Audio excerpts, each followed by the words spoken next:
Video में हम पढ़ेंगे लास्की के समानता संबंधी विचार।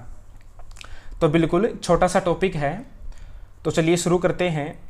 लास्की के अनुसार स्वतंत्रता तथा समानता एक ही सिक्के के दो पहलू हैं। यदि स्वतंत्रता का समुचित प्रयोग करना है तो उसका वितरण समाज में समानता के आधार पर होना आवश्यक है। तो लास्की क्या कहता है कि स्वतंत्रता और समानता एक दूसरे से संबंधित हैं। यदि स्वतंत्रता का समुचित उपयोग करना है तो स्वतंत्रता का वितरण समाज में समानता के आधार पर होना चाहिए।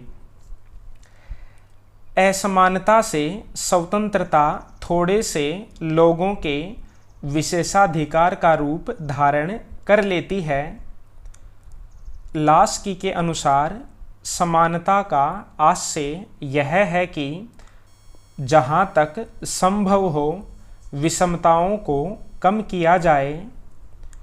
उसके अनुसार समानता सामाजिकरण की प्रक्रिया है। तो लास्की क्या कहता है कि यदि स्वतंत्रता समानता से संबंधित नहीं होगी तो वह थोड़े से विशेष लोगों का विशेषाधिकार बन जाएगी।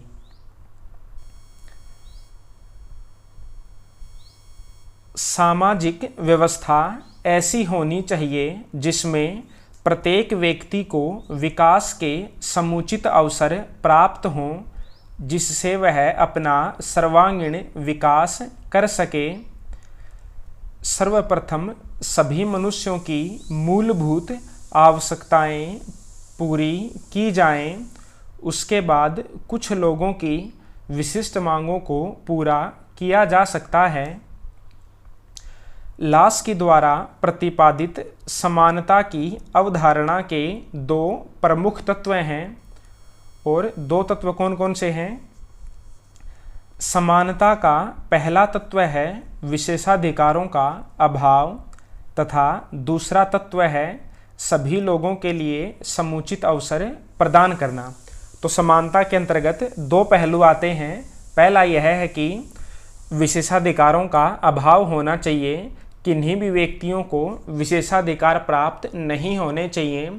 और दूसरा यह है कि सभी लोगों को अपने विकास के लिए समुचित अवसर मिलने चाहिए। तो ये हो गए हमारे लास्की के समानता संबंधी विचार।